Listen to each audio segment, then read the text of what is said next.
வணக்கம் ஜோதி நண்பர்களே. 2026 மே மாத கிரக அமைப்புகளின்படி மகர ராசிக்கான பலன்கள். மே மாத கிரக அமைப்புகளை பொறுத்த வரைக்கும் ஒரு சாதகமான நிலைகளில் தான் இருக்குது. இந்த 2026 ஆரம்பித்ததுலேருந்து இந்த கூட்டு கிரக அமைப்புகளால் ரொம்பவுமே கொலாப்ஸாக இருந்த நிலைகளில் இந்த ஏப்ரல் மாத நிலைகள் அப்படிங்கிறது ஓரளவுக்கு கொஞ்சம் ஸ்டெபிலைஸ் ஆக ஆரம்பிச்சது. அதனுடைய தொடர்ச்சியாக இந்த மே மாதமும் பார்த்திங்கன்னா கிரக நிலைகள் ஒரு சராசரியான நிலைகளுக்கு வந்திருக்கு. குறிப்பாக இந்த மே மாதம் பார்த்திங்கன்னா மாதத்தின் பிற்பகுதிகளில் மாத கிரகங்கள்னு சொல்லக்கூடிய சூரியன், புதன், செவ்வாய், சுக்கிரன் 4 கிரகங்களுடைய பெயர்ச்சியும் இருக்குது. அதாவது செவ்வாய் மீன ராசியிலிருந்து மேஷத்திற்கு ஆட்சி நிலையில் பெயர்ச்சி ஆகிறாங்க. சூரியனும் புதனும் மேச ராசியிலிருந்து ரிஷபத்துக்கு பயிற்சி ஆகிறாங்க. சுக்கிரன் ரிஷபத்தில் ஆட்சி நிலையிலிருந்து மிதுன ராசிக்கு பயிற்சியாக குருவோடு சேர்க்கைப்படுறாங்க. ஸோ இந்த மாதம் சுபகிரகங்கள் சொல்லக்கூடிய குருவும் சுக்கிரனும் இணையக்கூடிய நிலைகள் அப்படிங்கிறதும் இருக்குது. ஸோ இந்த மாத கிரகங்களுடைய பயிற்சிகளும் ஒரு நல்ல நிலையாகவே கருதப்படுது. அதனால் இந்த மே மாதம் குளோபலாக பார்த்திங்கன்னா பெரிய அளவில் எந்த ஒரு பிரச்சனையும் இல்லாமல் ஒரு சுமூகமான மாற்றங்களை நோக்கி நகரக்கூடிய மாதமாக அமையும். ஒரே ஒரு விஷயம் என்ன அப்படின்னா, இந்த மே மாதத்தில் சீதோஷ்ண மாற்றங்கள் அப்படிங்கிறது அதிகமாக இருக்கும். அதாவது மழையினுடைய தாக்கமும் அதிகமாக இருக்கும், வெயிலினுடைய தாக்கமும் அதிகமாக இருக்கும். அதுலேயும் குறிப்பாக சொல்லணும்னா மாதத்தின் முற்பகுதிகள் மழையினுடைய தாக்கம் இருக்கும், மாதத்தின் பிற்பகுதிகள் வெயிலினுடைய தாக்கம் இருக்கும். ஸோ இந்த அமைப்பானது பூமியினுடைய தட்பவெப்ப நிலையை கொஞ்சம் கொலாப்ஸ் பண்ணும். ஸோ இதனால் உடல்நல ரீதியாக கொஞ்சம் தாக்கங்கள் அப்படிங்கிறது இருக்கும். அதனால் இந்த மாதம் கொஞ்சம் ஹெல்த் கான்சியஸாக இருங்க. குறிப்பாக குழந்தைகளும் முதியோர்களும் கொஞ்சம் கூடுதல் கவனம் தேவை இந்த உடல்நல விஷயங்களில். பட் அதுக்காக ரொம்ப பேனிக்கெல்லாம் ஆக வேண்டியதில்லை. எல்லாம் சின்ன சின்ன அசௌகரியங்கள் தான். அதாவது நார்மலாகவே தொடர்ந்து வேலை செஞ்சுக்கிட்டே இருக்கும்போது அது எவ்வளோ சிரமம் கொடுத்தாலும் அந்த வேலை முடிகிற வரைக்கும் ஒன்றும் தெரியாது. ஆனால் முடித்ததுக்கப்புறம் இப்போ ஓய்வு எடுக்கலாம் அப்படிங்கும்போது தான் எங்கெல்லாம் பெயின் இருக்குது, எங்கெல்லாம் எப்படி பிரச்சனை பண்ணுது அப்படிங்கிறது தெரியும். ஸோ அப்படி தான் கடந்த 3 மாதங்கள் அப்படிங்கிறது எல்லா ராசிகளுக்குமே ரொம்பவுமே ஸ்ட்ரெஸ்ஃபுல்லாக இருந்தது. விஷயங்கள் காரியங்கள் தான் மாறி மாறி இருக்குமே தவிர ஜென்ரலாக எல்லா ராசிக்காரங்களுமே ரொம்பவுமே மன அழுத்தங்களோடு தான் இருந்துட்டு வருவாங்க ஏதோ ஒரு விஷயங்களால்.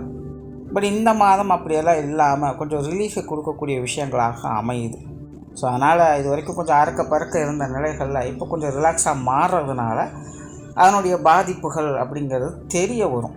ஸோ இப்படி தான் இந்த உடல்நல ரீதியான பிரச்சனைகள் அப்படிங்கிறது வெளியே வருது. அதனால் ரொம்ப பெரிய அளவில் பேனிக் ஆக வேண்டாம். சீதோஷ்ண மாற்றங்கள் அப்படிங்கிறதும் கொஞ்சம் இருக்கத்தான் செய்யுது. பட் அதனாலலாம் பெரிய தொந்தரவுகள் இல்லை. கொஞ்சம் ஹெல்த் கான்சியஸாக இருந்துட்டிங்கனாலே இந்த மாதம் ஒரு சாதகமான மாதம் தான். ஸோ ஜென்ரலாக இந்த மே மாதம் ஒரு சுமூகமான நிலைகளில் தான் இருக்குது. இனி தனிப்பட்ட முறையில் உங்களுடைய ராசிகளுக்கு என்ன மாதிரியான மாற்றங்கள் இருக்குது அப்படிங்கிறத பார்க்கலாம். மகர ராசிக்கு இந்த மாதம் உங்களுடைய ராசிநாதன் ராசிக்கு 3ஆம் இடத்துல செவ்வாயோடு சேர்ந்து சஞ்சாரம் செய்துட்டு வர்றாங்க. மாதத்தின் பிற்பகுதியில் செவ்வாய் 4ஆம் இடத்துக்கு பயிற்சியாக ஆட்சி நிலை பெறும். இந்த அமைப்புகளால் மகர ராசியை பொறுத்த வரைக்கும் இந்த மாதம் ஒரு உத்வேகம் அளிக்கக்கூடிய ஒரு மாதம் அப்படின்னு சொல்லலாம்.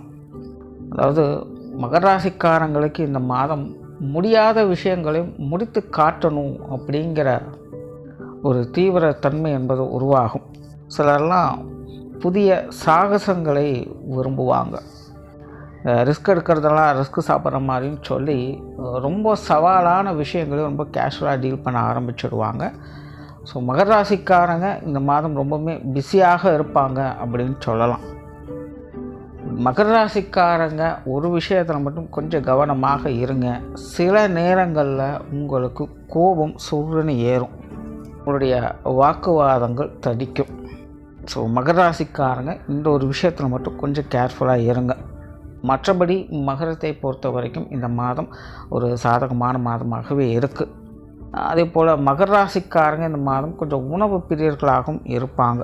அதே நேரம் உணவு விஷயங்களில் கொஞ்சம் கட்டுப்பாடுகளும் தேவைப்படக்கூடிய மாதமாக தான் இருக்குது. குறிப்பாக இந்த சீதோஷ்ண மாற்றங்களால் உணவு விஷயங்களில் சில தொந்தரவுகள் வரலாம். ஸோ இது மகர ராசிக்காரங்க கொஞ்சம் கவனமாக பார்த்துக்கங்க. தொழில், வேலை, உத்தியோகம் சம்பந்தப்பட்ட விஷயங்கள் அளவான நிலைகளில் இருக்குது.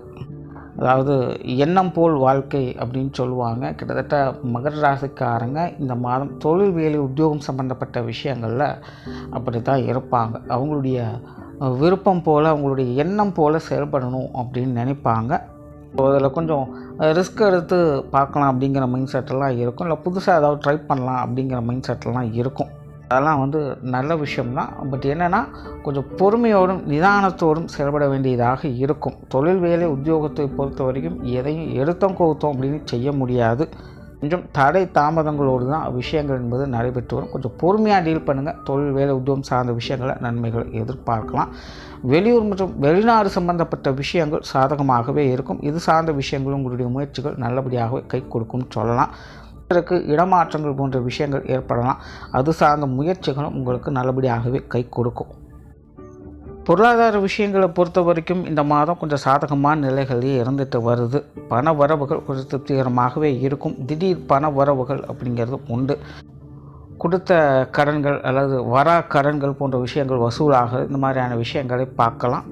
ஸோ மகரத்தை பொறுத்த வரைக்கும் ஏதோ ஒரு வகையில் திடீர் பண வரவுகள் அப்படிங்கிறது நல்லபடியாக இருக்கும். நார்மலாகவே இந்த பொருளாதார சமாச்சாரங்கள் அப்படிங்கிறது கொஞ்சம் நல்லபடியாகவே இருக்குது. கொடுக்கல் வாங்கல் விஷயங்கள், கடன் சார்ந்த விஷயங்கள் எல்லாமே கொஞ்சம் சுமூகமாகவே இருக்கும்.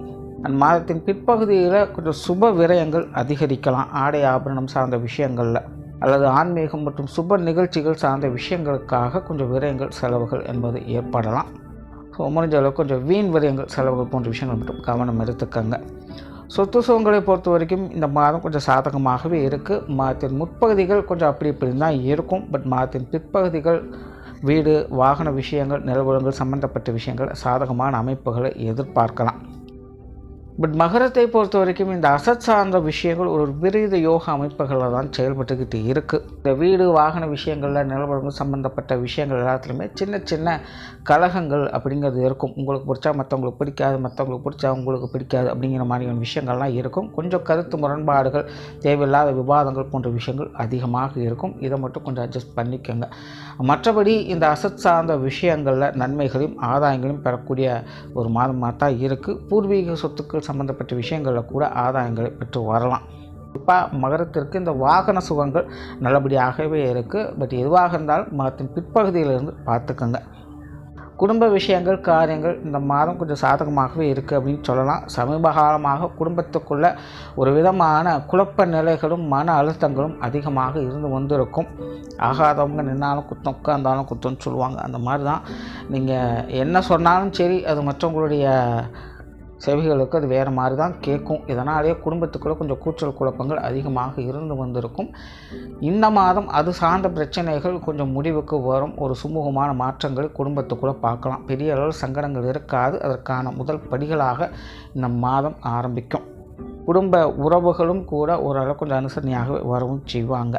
திருமண அமைப்புகள், புத்திரபாக்கிய அமைப்புகள் அளவான நிலைகளில் செயல்பட்டுக்கிட்டு இருக்குது. முயற்சியால் முன்னேற்றங்களை பார்க்கலாம். கணவன் மனைவி உறவுகள் சாதகமாகவே இருக்கும். குழந்தைகள் சம்பந்தப்பட்ட விஷயங்கள் காரியங்கள் சிறப்பாகவே இருக்குது. குழந்தைகள் வகையில் மன மகிழ்ச்சி தரக்கூடிய விஷயங்கள் இருக்கும்.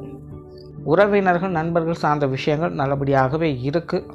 பெரிய அளவில் எந்த ஒரு குடைச்சலும் இருக்காது. அவங்கவுங்க வேலையில் பார்த்துட்டு இருப்பாங்க. அதனால் உறவினர் நண்பர்கள் சார்ந்த விஷயங்கள்லாம் ஒரு நல்ல விஷயங்களாக பார்க்கலாம்.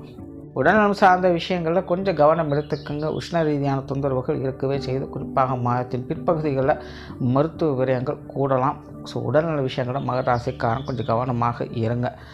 மாணவர்களுக்கு கல்வி வித்தை சம்பந்தப்பட்ட விஷயங்கள் சாதகமாகவே இருக்குது. மாதத்தின் முற்பகுதியில் கொஞ்சம் கடின உழைப்புகள் தேவைப்படும். மாதத்தின் பிற்பகுதியில் அந்த உழைப்புகளுக்கு ஏற்ற ஊதியத்தை பெறக்கூடிய நிலைகள் இருக்குது. மாணவர்களுடைய தேவைகள் பூர்த்தியாகும். இடமாற்றங்கள் போன்ற விஷயங்கள்லாம் சிறப்பாகவே இருக்குது. ஸோ மாணவர்களுடைய நிலை இந்த மாதம் எல்லா வகையிலுமே நன்மைகளை தரக்கூடிய வகையில் தான் அமைஞ்சிருக்கு. ஸோ ஓவராலாக மகர ராசியை பொறுத்த வரைக்கும் இந்த மாதம் ஒரு சிறப்பான மாதமாக தான் இருக்குது. பட் முன்னாடி சொன்ன மாதிரி உங்களுடைய முன்கோபத்தை மட்டும் கொஞ்சம் தவிர்த்துக்கங்க.